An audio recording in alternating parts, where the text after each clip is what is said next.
Bien, estamos con la imagen en vivo de lo que ocurre en la Comisión de Hacienda. Momentos importantes, en instantes se debería votar en la última comisión, antes del paso a sala, el retiro del 10%.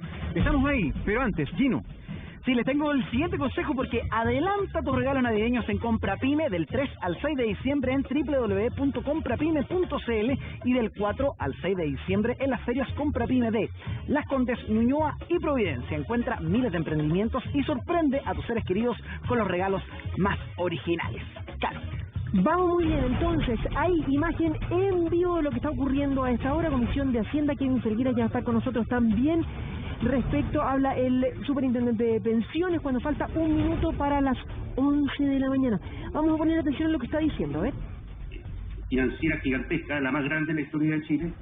Se han pagado 18.000 millones de dólares a 10 millones de personas y salió relativamente bien. Lo que nosotros queremos es que la segunda operación sea tan exitosa e incluso mejor que la primera. Aquí están las cifras involucradas en este segundo retiro. El total de dinero que puede ser retirado por las personas es casi 19.000 millones de dólares. Y el total de personas en el universo que podría retirar es mayor a millones, casi 11 millones de personas. Ya, justamente lo estábamos hablando durante la pausa con Cristóbal, respecto de, bueno, con Cristóbal y con Sebastián también, respecto de este retiro. En un principio, las EPP decían, no va a haber posibilidad de que nosotros podamos pagar en tan corto tiempo esta cantidad de recursos, pero finalmente sí resultó, incluso algunas previos al plazo, otras con algunas complicaciones un poquito más. Pero en este segundo retiro, cuando hablamos de un mes de diciembre, cuando veíamos al presidente del Banco Central decir, sí, pero es que es un mes muy estresante. Claro, pero es que detrás de ese estrés hay personas que están estresadas. No es que el sistema se estrese por una cuestión de influencia internacional.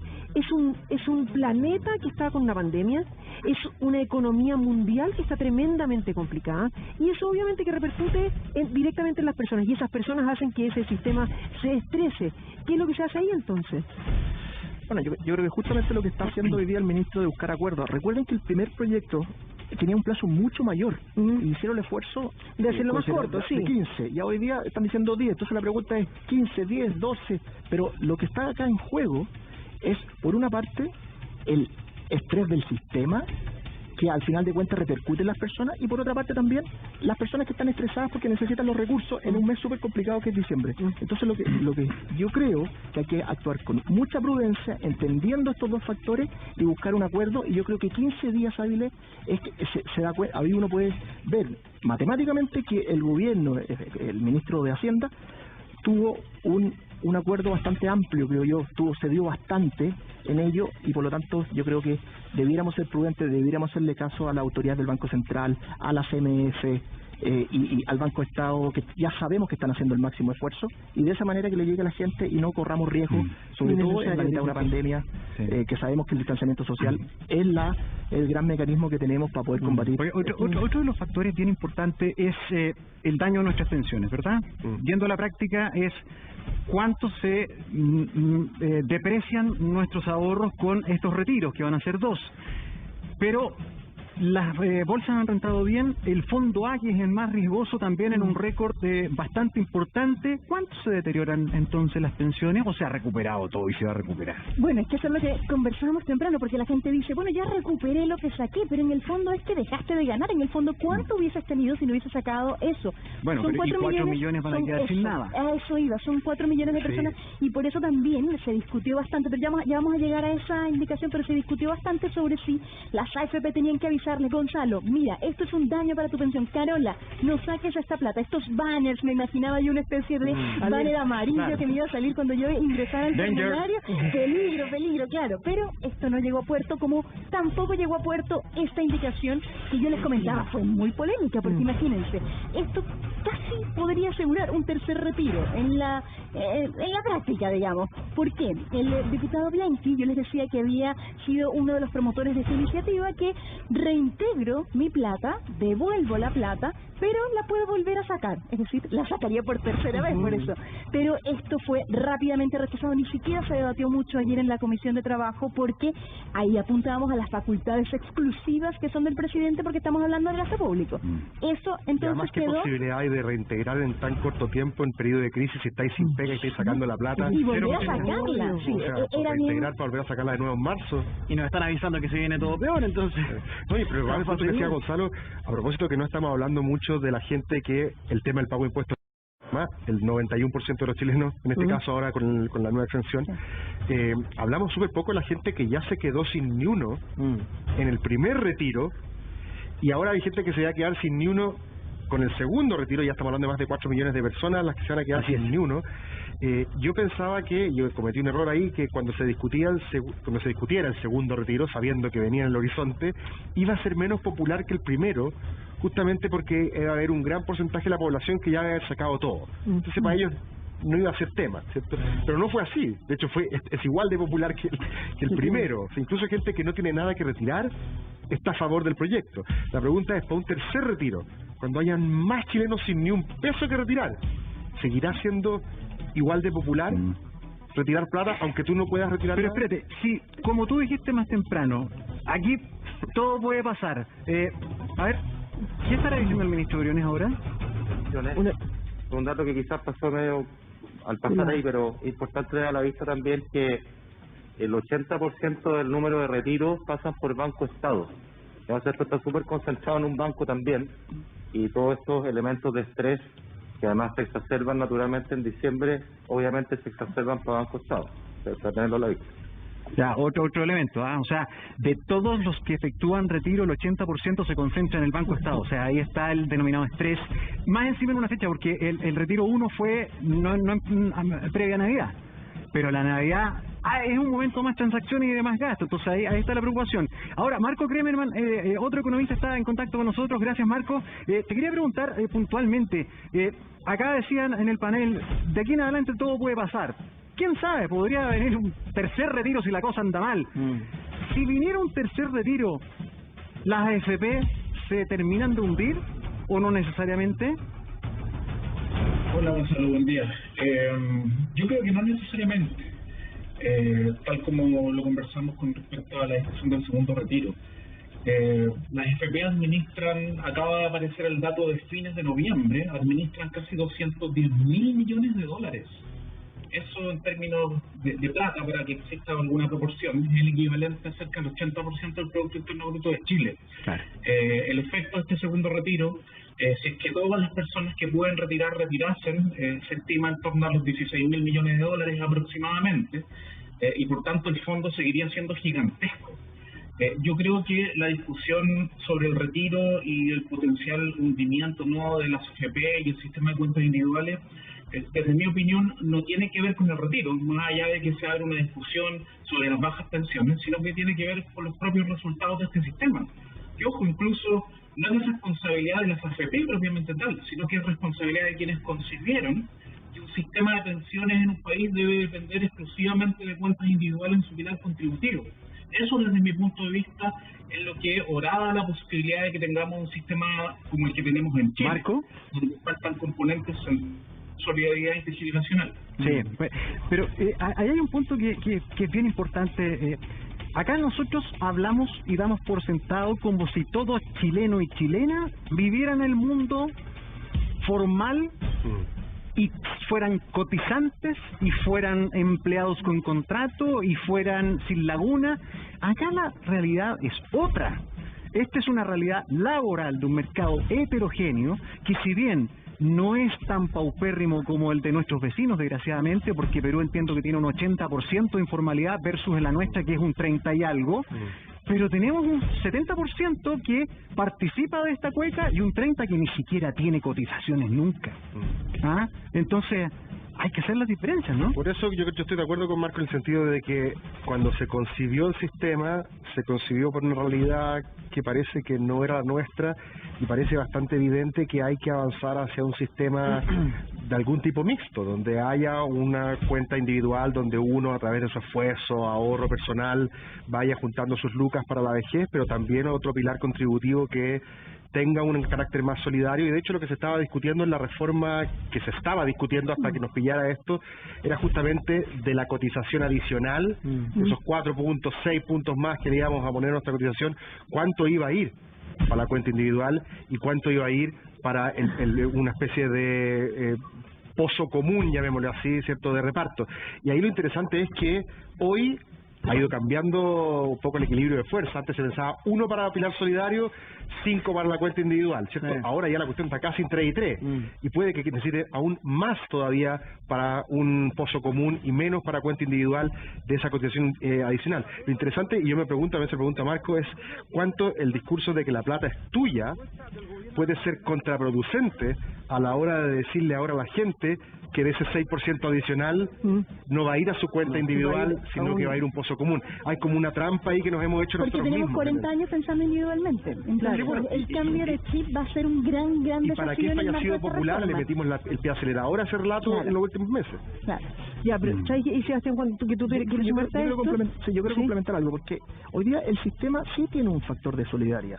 Recuerden, hay un pilar que es el ahorro, que lamentablemente solamente las personas que trabajan de manera formal, que han muy excluido los que pueden ahorrar, pero existe un pilar solidario, que es decir, Tesorería General de la República, las rentas nacionales, entregan una pensión básica solidaria a un subgrupo de la población, y por lo tanto hoy día sí existe un sistema mixto, ¿ya? La pregunta que uno se hace es, uno debiera fortalecer, porque yo creo que estamos todos de acuerdo que hay que darle mayor solidaridad al sistema, uno debiera fortalecer vía impuesto al trabajo, es decir, 2-3 puntos de las personas que hoy día trabajan, recuerden que hay 30 que no estarían aportando, se les daría a las personas, a los actuales pensionados, o uno esperaría que sea el Estado, el gobierno, con toda la batería de impuestos, con impuestos generales, y sobre todo de aquellos que hoy día están evadiendo también. Entonces, resumen, yo soy más partidario de no gravar tanto el impuesto al trabajo cuando estamos saliendo de una crisis, que justamente lo que escasea es el trabajo, y yo sí creo que debemos aumentar el gasto público desde las rentas nacionales, y de esa manera ayudar a las personas que más lo necesitan. Bueno, nuevamente estamos yendo al tema grande. Volvamos al tema de hoy día, el que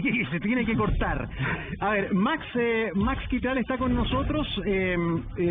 A ver, Max, dentro de toda esta negociación interesante, entretenida para los que nos gusta la política también, esto que el ministro Briones ahora en la Comisión de Hacienda insista en un par de puntos, por ejemplo, el tema de los plazos, el tema del reintegro, ¿es para no irse con los brazos vacíos? ¿Es un tema práctico, razonable, la prudencia, que también lo apoya el Banco Central? ¿Cómo ves tú esto? Hola, gracias nuevamente por la comunicación. Un saludo grande también a todos y todas allá. Bueno, lo que pasa es que el ministro de Hacienda siempre está preocupado de la billetera fiscal. Siempre también se ha discutido si quien gobierna es el presidente o el ministro de Hacienda.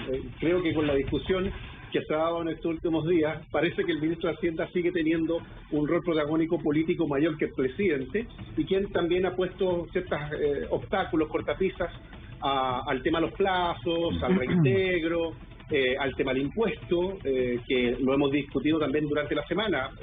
Estamos preocupados, efectivamente, de recaudar, pero había que pensar en otras fórmulas que no apunten necesariamente a todos los dineros ahorrados por los trabajadores y trabajadoras a través del fondo de pensiones. No, está bien, sí, la pregunta es un poco la imagen política, o sea, ¿estos son insistencias con un fondo práctico o es un fondo de imagen política de no irse con las manos vacías?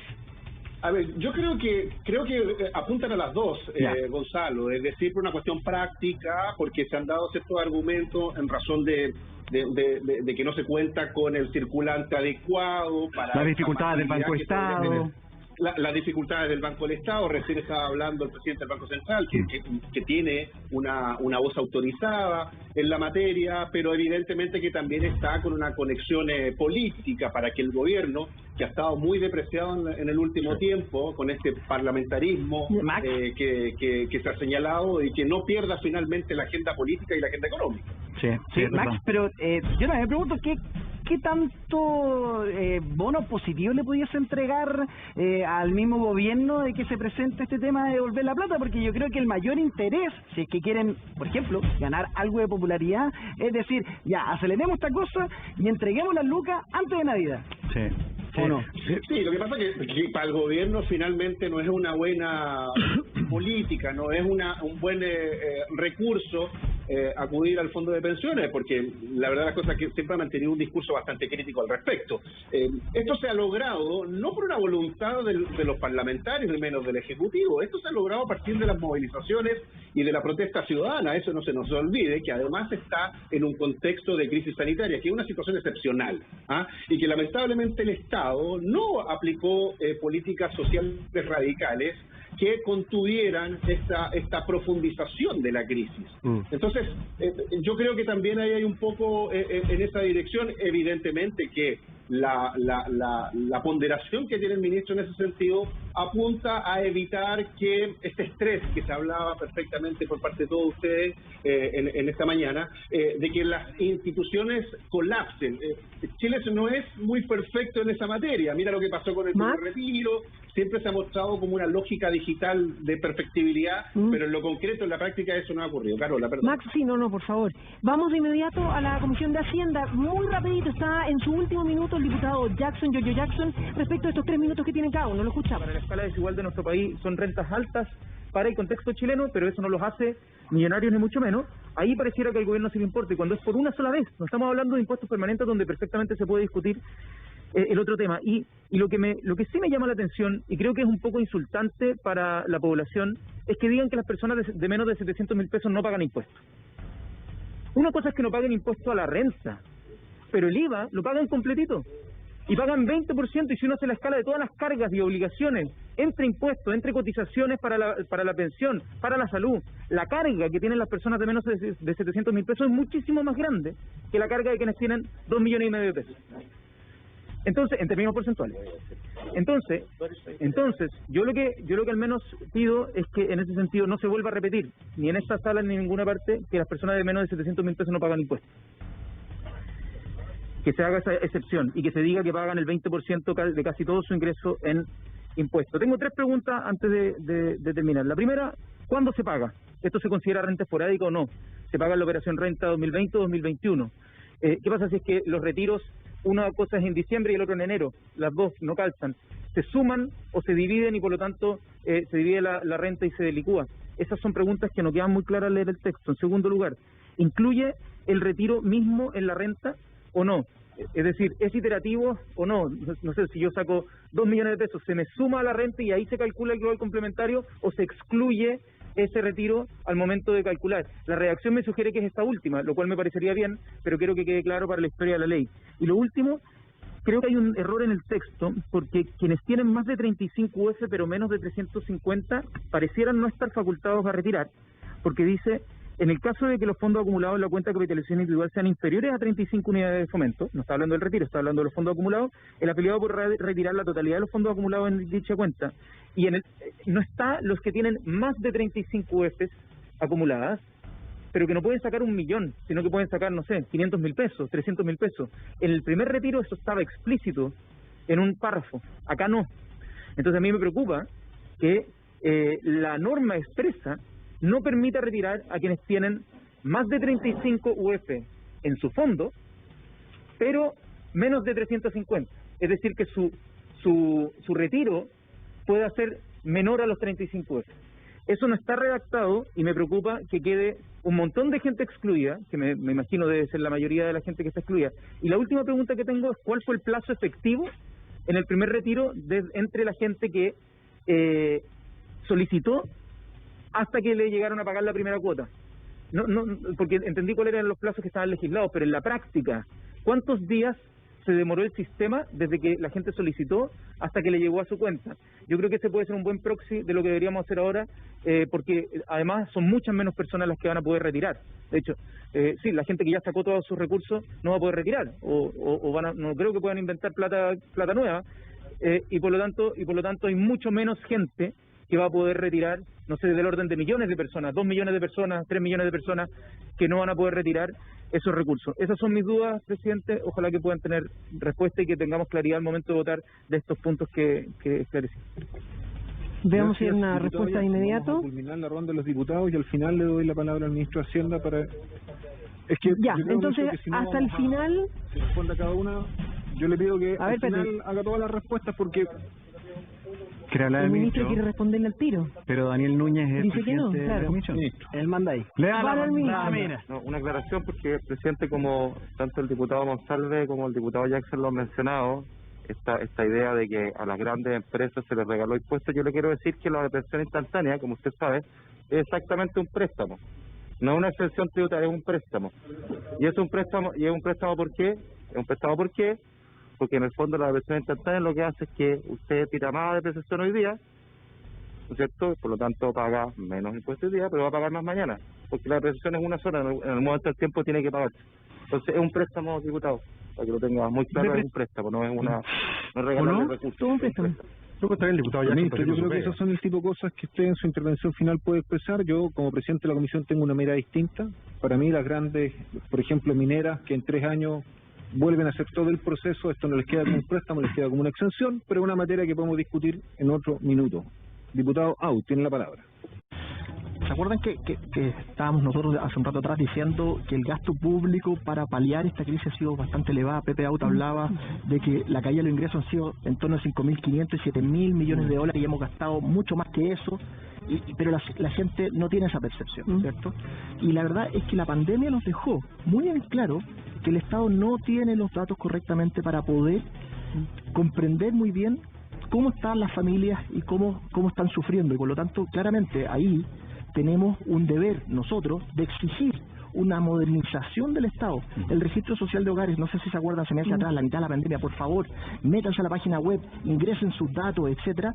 Pero la pregunta que uno se tiene que hacer, bueno, ¿y por qué eso no lo podemos hacer más automático? ¿Por qué eso no lo podemos hacer más en línea? Algo se ha avanzado en esa dirección. Entonces, necesitamos comprender muy bien si realmente queremos ayudar a las personas. Y ese es el problema del retiro del 10%, que al final de cuentas, pues, todos van a retirar, pero al final de cuentas no sabemos si realmente van a retirar las personas que más lo necesitan, y quizás las personas que más lo necesitan están dentro de los 4 millones de personas que no van a tener fondos, y por lo tanto necesitamos ir y acudir a claro, pero yo siento que Sí, por favor. Yo lo que siento y como lo veo es que ahora, acá, con este primer y segundo retiro del 10%, es como que se juntó el hambre con las ganas de comer. Y esos son los datos que no están bien puestos sobre la mesa, ¿no? Porque yo no creo que no haya claridad de que hay una clase media, alta, media, baja, endeudadísima. Entonces, claro, esta bombita de oxígeno le sirve a los que se quedaron sin pega, a los que no, y a los que tienen años endeudados. Entonces se juntó el hambre con las ganas de comer, no sé si se entiende absolutamente. Y que soy más venezolano que chileno, entonces pagan. No, está súper claro, y yo creo que es verdad. Hoy día la situación es muy crítica para muchos.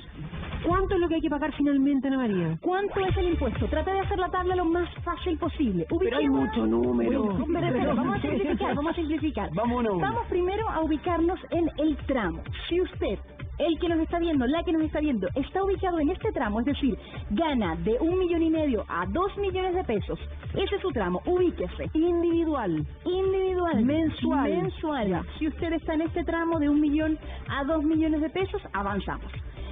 Su ingreso, el ingreso mensual promedio de las personas que están en este tramo es 1.923.000 pesos. Los más propensos a pagar entonces este impuesto, de acuerdo a la excepción que se hizo. El retiro promedio de la AFP para este grupo es de 2.447.000 pesos.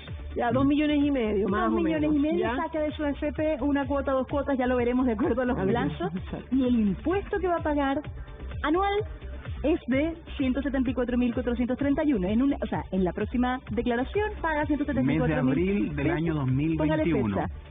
Abril del año 2021, si es que lo depende saca, si es que lo retira este año. Claro. Si es que lo retira en el 2021, va a tener que pagar ese impuesto en abril del 2022. ¿Cuál es la diferencia? Ubíquense en otro tramo. La diferencia, ¿se acuerdan que hablaban de 40.000 pesos que iban a pagar? Que el ministro Uriel le decía, no, si 40.000 pesos no es mucho, no es mucho, pero todo es muy caro.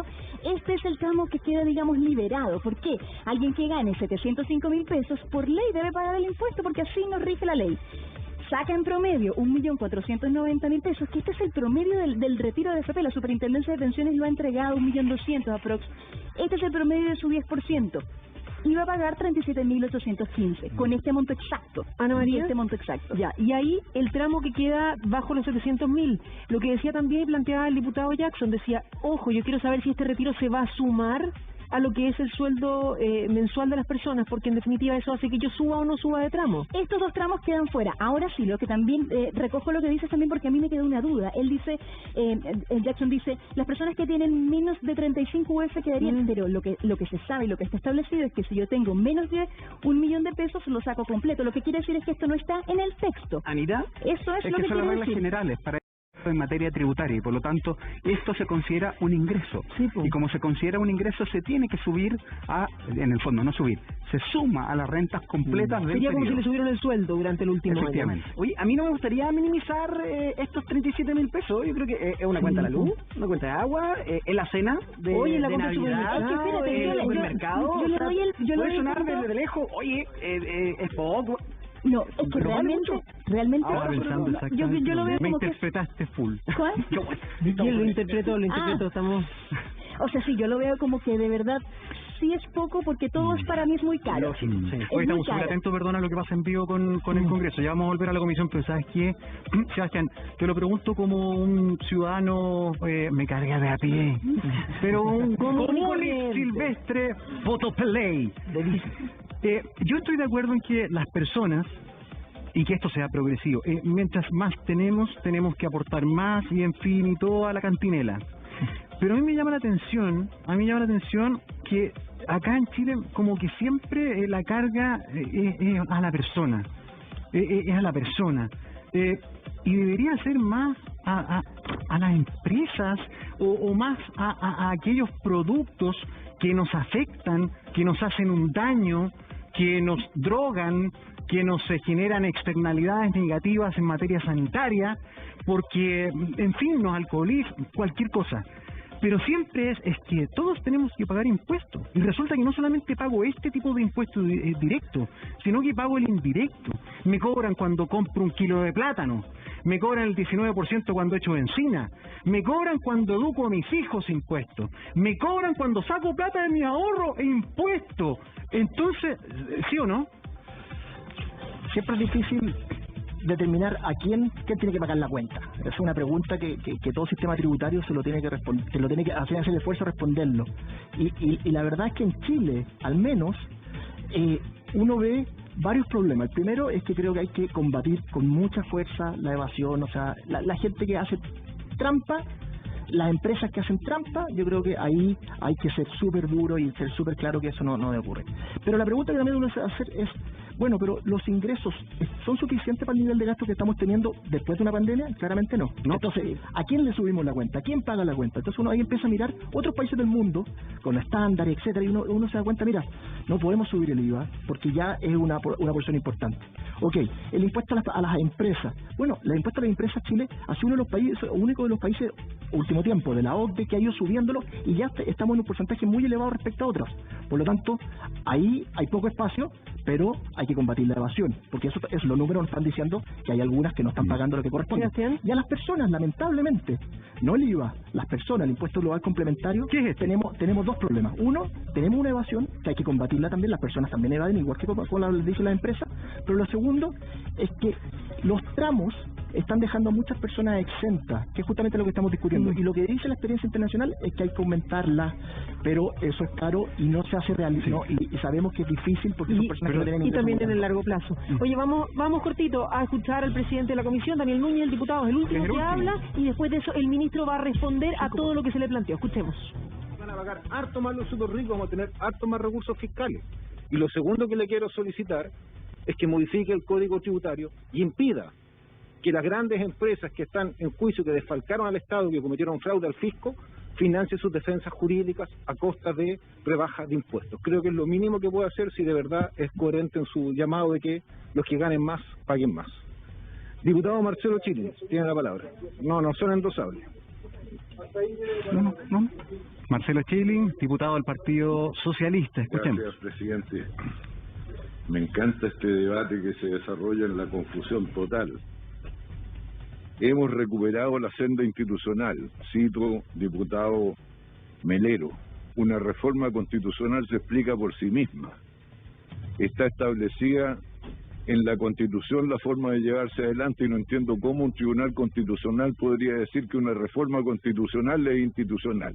Ojalá lo haga, porque sería su suicidio definitivo.